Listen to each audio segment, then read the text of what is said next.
बिस्मिल्लाहिर्रहमानिर्रहीम। ख़ातिन हज़रात, मैं हूँ अख्तर अब्बास और आप सबको मेरा सलाम पहुँचे।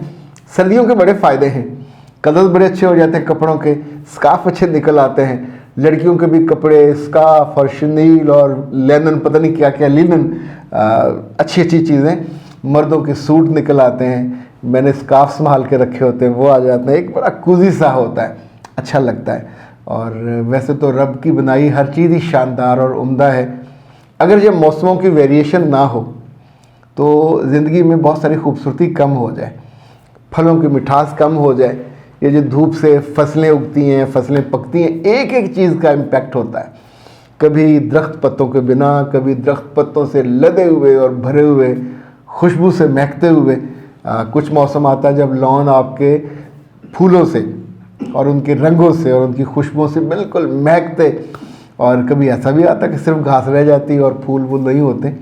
अब तो बहुत से लोगों ने नए नए तजर्बे करके फूल भी हर कलर के, जिसको घर सजाना है तो वो फिर उसी लिहाज से उसी मौसम के फूल पहले से पनीरी लगाते हैं, फिर वो उगती है और उस वक्त वो लहरें बहरे हो जाती है। हमने अपने घर के साथ जगह बनाई, सब्ज़ी लगाई और उसमें उसको जगह बनाने में कुछ वक्त लगा।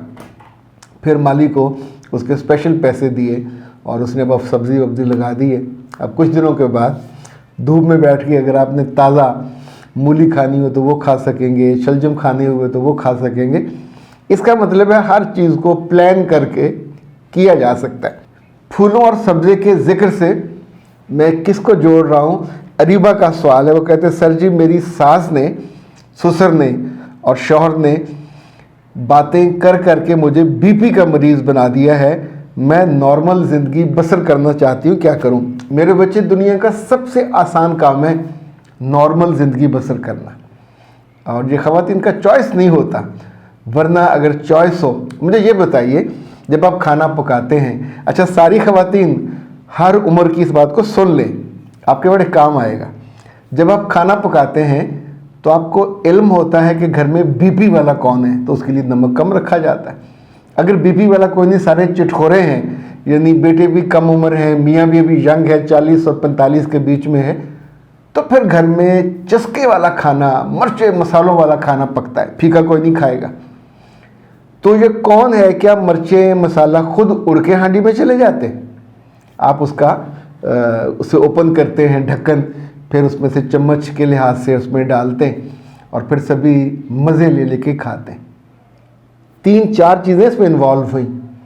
आपका फोकस कि किसको क्या चाहिए। दूसरा, आपकी तवज्जो कि मुझे जायका कैसे क्रिएट करना। टारगेट क्या है? जायका। किस चीज़ से क्रिएट होगा? उंगली डालने से तो नहीं होगा, फूंके मारने से, ओ मेरे जायके, ओ मेरी हांडी पक जा और छा जा। अम्मा को शिकायत भी हो सकती है, अम्मा ये बड़े चिटखोरे हैं, मज़े मज़े के खाने मांगते हैं या फीके मांगते हैं। जो भी शिकायत हो तो क्या दूर हो जाएगी? खुद ही आपको ये सारे करने होते हैं। फिर आप उसको लगाते हो आखिर में तड़का। तड़के में देसी घी की खुशबू आती है, मिर्च है, मसाला है, धनिया है, अदरक है, और खाने वाले उंगलियां चाटते हैं। किया किसने? कोई फरिश्ता आया था, कोई जिन, कोई भूत, कोई बला, कोई और आके आपको काम करके गई थी? आपने खुद किया और नतीजतन आपने तारीफ बटोरी। यही हुआ ना। ख़वातीन से मर्दों को क्या शिकायत है? सास को, ससुर को और मियाँ को, इनकी अलग अलग शिकायतें होंगी, और बहुत मुमकिन है कुछ शिकायतें सास और ससुर की मियाँ के थ्रू भी आप तक आती हों। तो मेरे बच्चे, अकल से काम लें। अकल ये कहती है कि आप उस घर में बसने गए हो, वो घर अब आपका है, कब्र की मट्टी तक वो घर आपका है, आपके बच्चों का है। घर तो बार बार नहीं बदला जा, आपको बिल्ली थोड़ी हो साथ घर बदलोगे। तो जिस घर में रहना है उस घर के लोगों का मिजाज समझते हैं, उस घर के लोगों की ख्वाहिशें समझते हैं, फरमाइशें समझते हैं। अगर कुछ को शिकायत है कि आप मुंह बनाते हो, तो मुंह कौन बनाता है? आप। इसको रोकेगा कौन? आप। अगर कुछ को शिकायत हो कि आपकी ज़ुबान बहुत लंबी है, गज़ भर लंबी ज़ुबान है, तो इस ज़ुबान को आप कैंची से काट तो सकते नहीं हो, छोटी कैसे करोगे? उसको मुंह के अंदर रखें, टेप चढ़ाइए और अब आप मुझे कहेंगे कौन सी टेप, तो बेटा 2 इंच की आती है, वो ले लें। 1 इंच की, यार ये सिंबॉलिक है। मुंह बंद रखें और जवाब ना दें। किसी बड़े को, माँ को, बाप को, मियाँ को जब उनको गुस्सा होता है, तो जो औरत भी सगा बेटा, सगी बेटी भी आगे से वजाहत करे तो वो गर्दन जदनी होगी, ये याद रखिएगा। हम में से कोई भी वजाहत नहीं सुनना चाहता। जब वो वक्त टल जाए फिर आप बात कर लीजिए, वो भी साथ बैठ के, वो अब्बा जी गल करनी सी, अम्मा जी गल करनी सी, हाँ पुत करो, तो कोई बात भी कीजिए, छेड़ते छेड़ते उसमें वो बात की वजाहत कर दीजिए। इतनी सी बात है। जो इसका सबसे आसान नुस्खा है बीपी से बचने का, गोलियां नुस्खा नहीं है।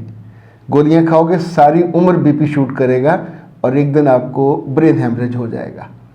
अभी ब्रेन हेमरेज छोटी उम्र की लड़कियों को और लड़कों को भी होने, क्योंकि जब हम उस स्ट्रेस को, एंग्जाइटी को डाइजेस्ट नहीं कर पाते, एब्जॉर्ब नहीं कर पाते, उसको संभाल नहीं पाते, तो ये फिर अपनी हदें तोड़ता है और अपनी वेन्स को पंक्चर करता है और आपको ब्रेन हेमरेज होता है। बहुत ख़तरनाक है।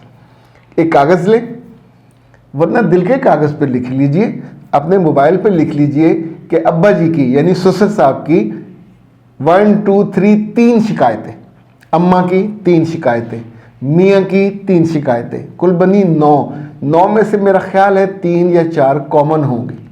टिक कीजिए। फिर आगे लिखिए दूर करने का दौरानिया 1 महीना, यानी हद 1 महीने में जितनी आप अक्लमंद हो, समझदार हो, ये दूर किया जा सकता है। ये जो बीपी है ये बुरी बात सुनने से बढ़ता है, जब आपकी बेइज्जती होती है तो बढ़ता है, जब आपको डांट पड़ती है तो बढ़ता है, जब आप कपड़े नहीं बदलते तो बढ़ता है, जब आप मेहमानों के आने पे प्रेजेंटेबल नहीं होते तो भी बढ़ता है, जब आप खाना सलीके से नहीं बनाते तो भी बढ़ता है। और कुछ वजूहत मुमकिन है आपकी इंटरनल हों। आपकी अम्मा और अब्बा को अगर वो बुरा भला कहें किसी बात पे, तो अब ये सोचिए कि आप अच्छी बेटी नहीं हो। अपनी माँ और बाप को आप उनकी तारीफ़ नहीं करवा रहे, आपके तर्ज़ अमल की वजह से उनको बदी जा रही है, उसको रोक दीजिए। एक माह में कितनी तब्दीली है फिर मुझसे दोबारा कीजिएगा रब्ता, हम इंशाल्लाह उसका एनालिसिस करेंगे। ये मैंने आपको प्रैक्टिकली बताया कि आप क्या कर सकते हो और कितनी जल्दी कर सकते हो, ये हो जाएगा इंशाल्लाह। बहुत सारी बेटियों का मैंने करवाया है, इसलिए आपको बता रहा हूँ, गारंटीड करके देखिए। और जो काम इसको करने से पहले भी, जैसे वो सियाने बताते हैं ना जी, अव्वल आखिर दुरूद शरीफ, बीच में ये सूरत और ये जिक्र और फिर हो जाएगा। तो मेरे बच्चे बिस्मिल्लाह पढ़िए, अपने वजूद को, अपनी खुशी को, अपने घर को, अपने रिश्ते को अल्लाह के सुपुर्द कीजिए। फिर आप जो अल्लाह के नाम आपको पसंद है वो लीजिए, फिर सजदे में जाइए कि ये सर आज से सिर्फ आपकी मदद से इज़्ज़त और मोहब्बत पाने की जिद्दोजहद में ये सफ़र का मैं आगाज़ कर रही हूँ। तो मुझसे कमी बेशी हो उस पर पर्दा डाल दीजिएगा, और जो मेरी एफ़र्ट्स हैं उनको बढ़ा के डबल ट्रिपल, यानी इन लोगों को नज़र आए कि बहुत एफ़र्ट कर रही है। बंदा एफ़र्ट करता हुआ कभी नहीं मारा जाता, एफ़र्ट ना करता हुआ हमेशा मारा जाता है। अख्तर अब्बास को दीजिए इजाज़त। अस्सलाम वालेकुम।